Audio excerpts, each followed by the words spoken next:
Hello. So, thank you for all of those of you who have been following this and then following the contents from the strategist on the way. So, thank you for your patronage and thank you for subscribing and sharing this content. This is for us gearing towards 2027. And if you've been following this series, you will see we've been talking about the 10 things that Peter B needs to do to win 2027 election. Now, you might say Peter B is not my candidate. You might say your candidate is a Moyele Sowore, or your candidate is not even either of them. But whichever the way the case is, the question is, since Tinubu administration started, have you been better off? Do you think Nigeria requires change? So I want to encourage you. We try to make this series a short one, each of them 8 to 10 minutes, so that it's something that we can build further on later.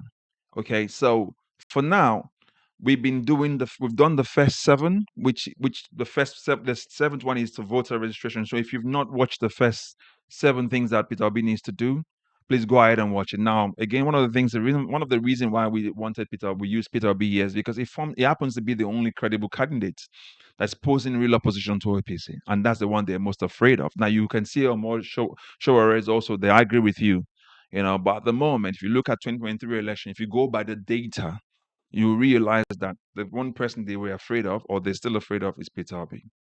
So, but we also suggested during the fourth thing when we talked about, or the fifth one when we said he needs to form an alliance, we also talked about him forming an alliance with Sowore, and we talked about the challenges that the alliance will pose.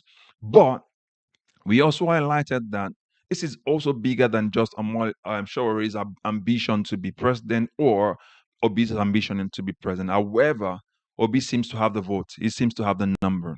So one person has to give for the betterment. If a Moyele Showery wants the change that it has to happen in bits. And if he doesn't have the vote, he doesn't have the vote. But he has to also come to the point where he needs to work with somebody. And Obi seems to be one of those. Okay, now he said it before that he doesn't want to work with Obi because he thinks Obi is part of the system. But to remove these old people who've been there and stolen the country dry, you need to take them out one after the other. Okay, so which is why which is some of the things we talked about in the previous first um, seven things that it needs to do. So the seventh one was for voter sensitization. But now we've come to the eighth one, which is to raise the stake.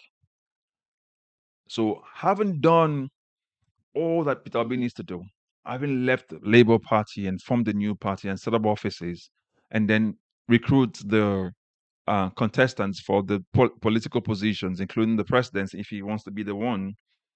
We've talked about the formation of alliance. I mentioned that earlier. And obviously, it now starts to mount, you know, credible opposition challenging the government, as the case may be. The next one will be sensitization. So after you start to sensitize voters and you do reach out campaigns to reach out to people at all levels, the next thing is to let them know, or during that time as well, you can raise the stake. Let them know what is involved in 2027. For me, I say 2027 election is fighting for the soul of Nigeria. Fighting for the soul of Nigeria. If you see, most of those old politicians are all now leaving the stage. They're either old, they can't continue anymore. So there's a lot of them that will leave when Tinubu finish. If Tinubu can win 2027, a lot of them will leave during that time. But what they will do eventually is to start to put their children and grandchildren to now become like them later.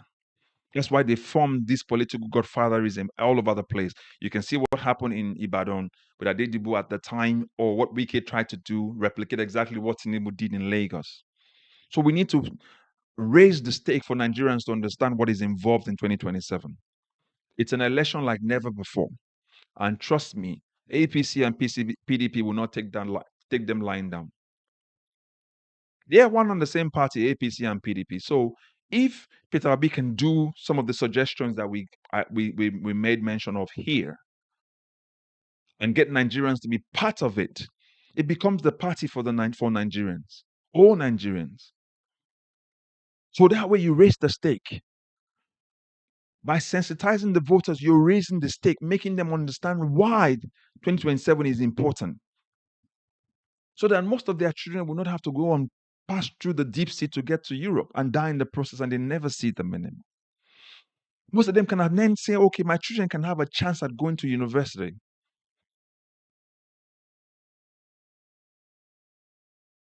Food will become accessible. Water becomes accessible, not something politicians give you to eat for a day and they take elections from you for 4 years and still the country dry again. So he needs to raise the stake. We need to raise the stake. And it's highly important. So this is the eighth thing that he needs to do. Whether you do them side by side simultaneously with the voter sensitization, but during the course of all of these things, you need to start to raise the stake so Nigerians can understand the importance of what you're trying to do, as Peter Obi.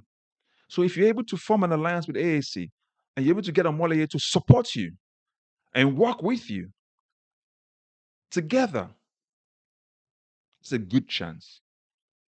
So raising the stake is amazing. Raise the stake at all levels. Let those area boys, when you do those voter sensitization, you raise this, you sensitize them.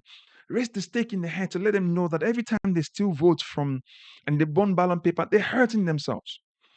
Many of them came out after Tinubu won the election. Most of them rigged the election from they burned the burn ballot paper at every level. Their lives didn't get better. Most of them came online to talk about how they supported Tinubu and then look at where they find themselves. It's usually for their own political self-interest. Now, I'm not saying you're going to win all of them. And I'm not saying they're not going to bribe them. They will give them more money than they ever given them before for them to go and destroy ballot papers. A lot of people are always willing to do that. But raising the stake also involves getting Nigerians to defend their polling booths.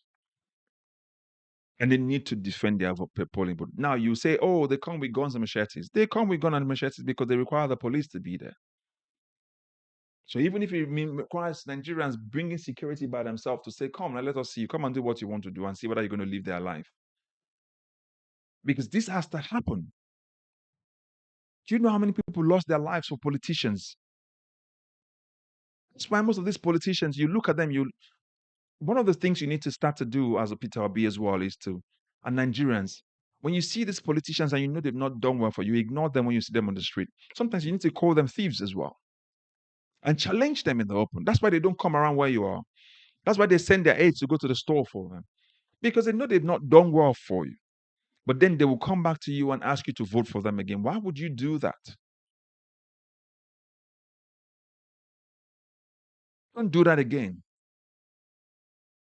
Okay, so the eighth thing is raising the stake. Let them understand, let Nigerians understand this is the fight for the soul of Nigeria, fighting for the betterment of Nigeria. Until we do that, things are not going to change. So again, please like, share, and comment, and share this content with everyone that you know. And obviously subscribe. And if you know Peter Obi, Aisha Yusuf, or any people that have worked with Peter Obi before, share them with them. Okay? I also mentioned previously, I said some of the surrogates he can employ, the likes of Dr. Obi Ezekwesili. These are brilliant minds. Do you understand? Nigeria deserves better than what we're getting from this current government. Okay, and let's don't take it for granted. All right. So after we've raised the stake, after we've now mounted those credible challenges, we will turn our attention to the judiciary and INEC. We will put them on the forefront of everything. That's what we need to do next after this. So please, after this, make sure you watch the number 9 things that we need to do, which is to put the attention on the judiciary. Okay? We're going to challenge the integrity of INEC. We're going to challenge the integrity of the judiciary because they've used these tools, the judiciary and INEC, to rig election. So on to the next one, please. Thank you as always. And thank you for liking the content. Thank you for sharing and subscribing, obviously commenting as well. God bless you for now. I'll speak to you later.